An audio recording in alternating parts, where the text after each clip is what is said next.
मैं रीवा तिवारी उपस्थित हूँ अपने चैनल पे बहुत ही प्यारा सा शिव चर्चा का गाना लेकर के। अगर आप लोग चैनल सब्सक्राइब कर लिए हैं तो अच्छी बात है, नहीं किए हैं तो चैनल को सब्सक्राइब कर लीजिए, लाइक कमेंट शेयर जरूर कीजिएगा। तो चलिए बिना देर किए हुए बहुत ही प्यारा सा गाना सुनाते हैं आप लोग को।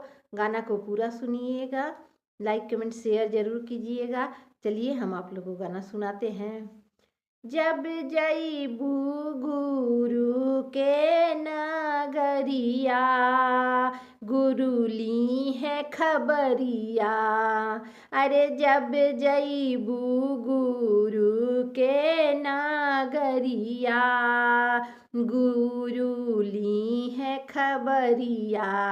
जब जईबू गुरु के नगरिया, गुरु ली है खबरिया। कितना कमैलू शिशिया, कितना बचवलू शिशिया। कितना कमैलू शिशिया, कितना बचवलू शिशिया। का कैलू तुहू दान पुण्य, गुरु ली है खबरिया।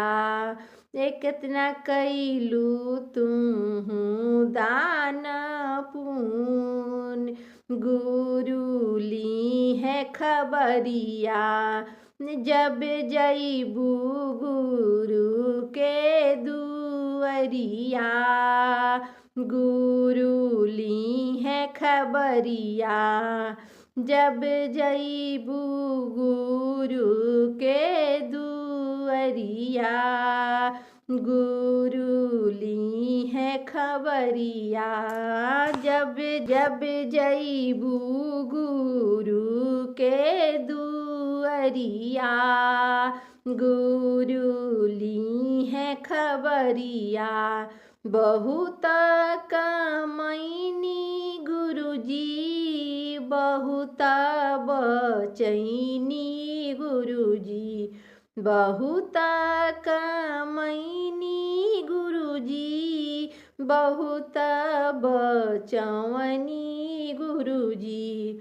कुछ नाही कैनी दान पुण्य, गुरु ली है खबरिया। कुछ नाही कैनी दान पुण्य, गुरु ली है खबरिया। जब जईबू गुरु के दुअरिया, गुरु ली है खबरिया।